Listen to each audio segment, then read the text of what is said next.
this is an important topic for those of you that are running Facebook ads, because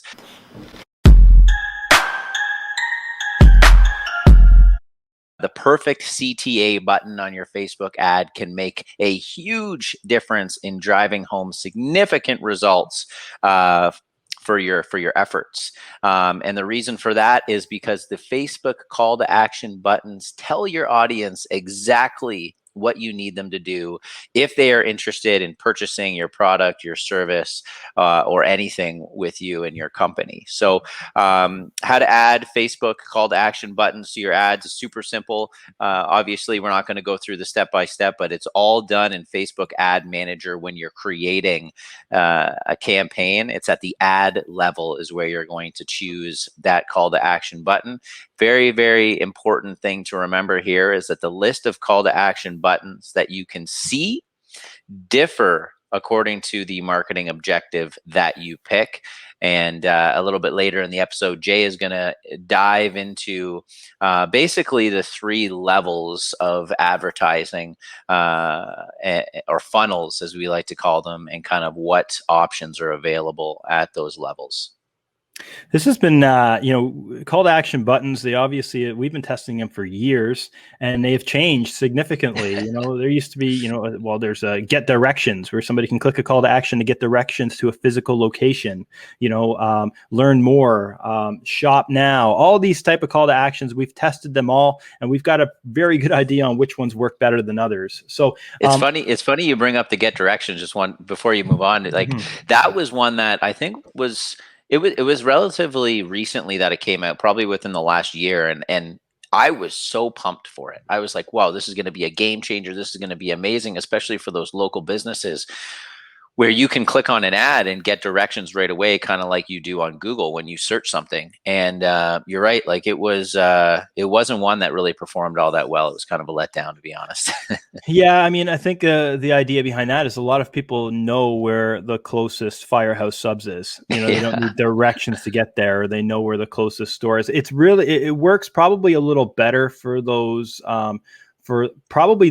clients that have products that are being sold in some retail stores where somebody can click that get directions to know where they can go to purchase the product. For example, if it's a sauce that's being sold in certain grocery stores, that would be a pretty good ad to put a call to action button, get directions, so people know they have to go to the local No Frills to purchase that product, right? So that's where it's effective. But for most businesses, the ones that actually I think that button is built for, it's not as effective. Yeah, for sure. So, okay, cool. So, I mean, let's talk about these 3 levels that David was talking about a second ago, which is awareness, consideration, and conversion, because that call to action button is going to be different at each of those levels. For the most part. So a great call to action button for an awareness campaign. Awareness, these are people that are not familiar with your brand. You're basically creating this ad to become aware to that user or customer.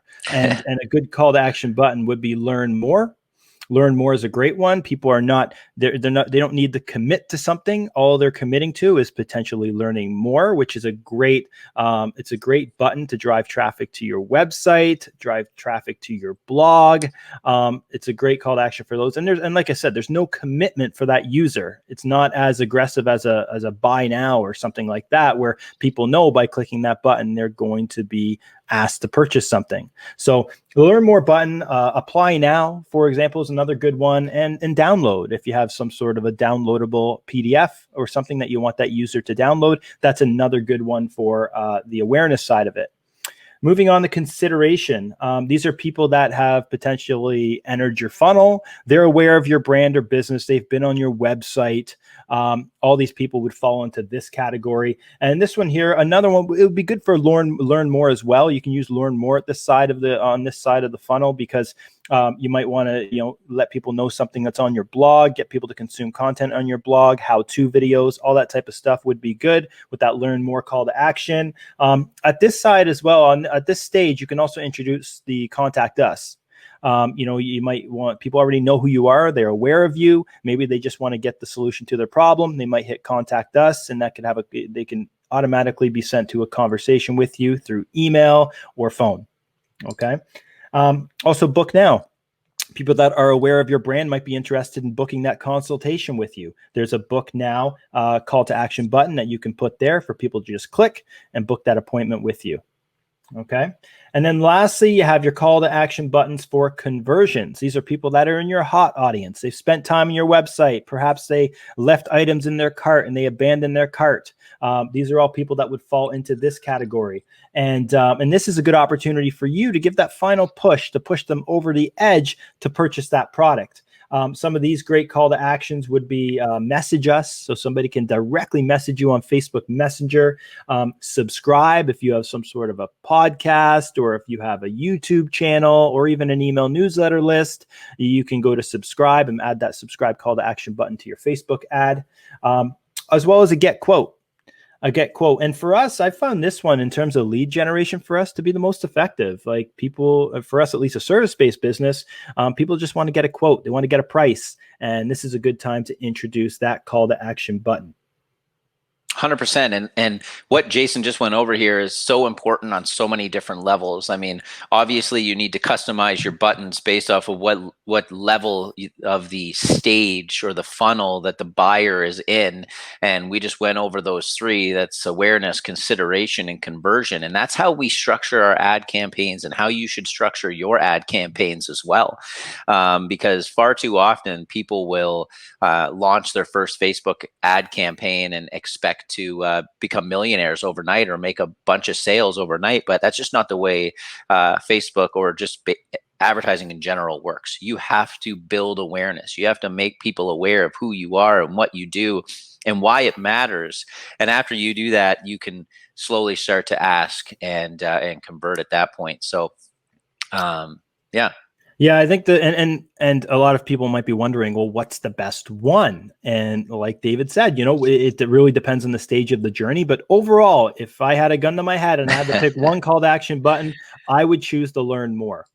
Only Absolutely. because, yeah, especially for a Facebook user, and that mindset of somebody on Facebook is not to go and buy or take time out of their own calendar to book a consultation. They're typically not in that mindset. But that learn more button, there's just that, like I said, there's not that commitment involved with that learn more button. And people are curious, and that sparks curiosity. So people will click that button more often than not. And we've tested it, and we found click-through rates are the best with the learn more button, better than all of the other buttons. Absolutely. The results are for sure in. And, this is based off of our experience running ads for years, but also just the literature out there on this as well. And the learn more button is the one that performs best because it just makes sense. Like almost everybody wants to learn more about something before they actually commit to sharing either their email address with you or buying something from you. So, no matter where the buyer is in their journey, this button specifically is the one that has performed best. And that's number one. And now we're going to dive into the 4 most popular call to action buttons on Facebook. So obviously, number one is learn more. We just went over that a little bit. So there's really kind of no point in going too much more into that. That is the most popular and probably best performing call to action button on Facebook. So definitely give that one a test. Yeah, number 2 is sign up. Sign up is actually a really good one as well, especially if you have something in that ad that's enticing, whether it's, it could be maybe signing up for a webinar. That's a great one. So people will commit to signing up to it. The only thing is a matter of getting them to the actual webinar in that example, right? They're signing up for it. Will they show up? That really has a lot to do with your nurture sequence. And we talked about that in our last episode with Mira Kotha, and go back and check out that podcast episode if you haven't had a chance to listen to it, because the nurture process is very important. Even though somebody might sign up and it's a popular call to action button, what's happening after that click? So you really do need to facilitate that so it's a seamless journey for them to get to that webinar. Definitely. So moving on to number 3, the third most popular and best performing call to action button on Facebook has been Message Us. So like the learn more call to action, the Message Us button really helps readers get more information without forcing them to make an immediate decision. And what I'll say about this call to action button is, because we've tested it and it works very, very well, because this is what people are doing. They nowadays don't want to jump on a phone call. They want to send a quick message to a business and have that back and forth chat. What I'll say is that if you're going to use this call to action button, you really have to make sure there's somebody on your end of the business that is able to respond to these people when the messages do come through, because it works so well. But when somebody sends a message, they expect a response back pretty quickly. So if you're the guy that, or the gal that is out in the field actually doing the work, and can't respond to messages, this might not be the one for you. Because if someone messages you and you can't get back to it until later on that day when you're maybe done for the day, then they've already found another company. And that's just kind of the experience we've had so far. Yeah, Facebook has gotten better with this over the last little while, because when you go to create that ad, you actually have the option, if you're doing a send message and choosing that call to action, you can actually go right into Ads Manager and create that sequence off of that ad. Previously, we had to rely on third parties like ManyChat to do this type of a sequence, this chatbot type of a sequence, but it's very easy to create a very simple one through that ad. And we've actually, if you want to check it out, you can go over to our page transparency on our Facebook page. You'll see there's a handful of ads in there that are carousel ads. Those are send message ads. So if you go click on send message, what will happen is it's going to ask you, thanks for reaching out. Do you have any questions for us? And there's 3 options there, which basically says price, services we offer, or if you want to be a guest on our podcast. And this is all simply done, and you can do it yourself on that last stage on the ad level in Facebook Ads Manager. So, but you definitely do have to set it up like David said. You can't just let it sit there and be a get started button and somebody not get a response. So set up that automation and be proactive as much as possible, and be reactive to when somebody enters that your messenger inbox. Lastly, we got the fourth most popular is the download call to action button. Now, the download call to action button, this would be used in situations where you have a downloadable lead magnet, some sort of a downloadable PDF. It could be a video, all this stuff. Download is a really good call to action because people know what they're getting. It's like, okay, I am going to hit this button and I am going to get some sort of a freebie or download. It's not like much different than like a buy now, where somebody actually has to go through a process of potentially going to a site and doing some sort of work on their end. Where download just has that immediate sense of resolution, like, hey, this is a solution to my problem. Download this white paper, done. So that's why download, I think, is one of the more popular ones as well. And typically when you do download, what'll happen is if you're doing a Facebook lead ad, for example, somebody would click download. It's going to open up a contact form where that information is majority of the time auto-populated from Facebook. So you get that direct lead, and then it's brought to a second page on Facebook in that lead form where people will click download. Okay, now this could be done, I believe it can be done right on Facebook, or it could be sent through email, where the integration and automation needs to be set up for your business. Okay. Yeah. Anything you want to add to that, David? For sure. All I'll say is, with this one here, it's so effective. It's worked really well for us.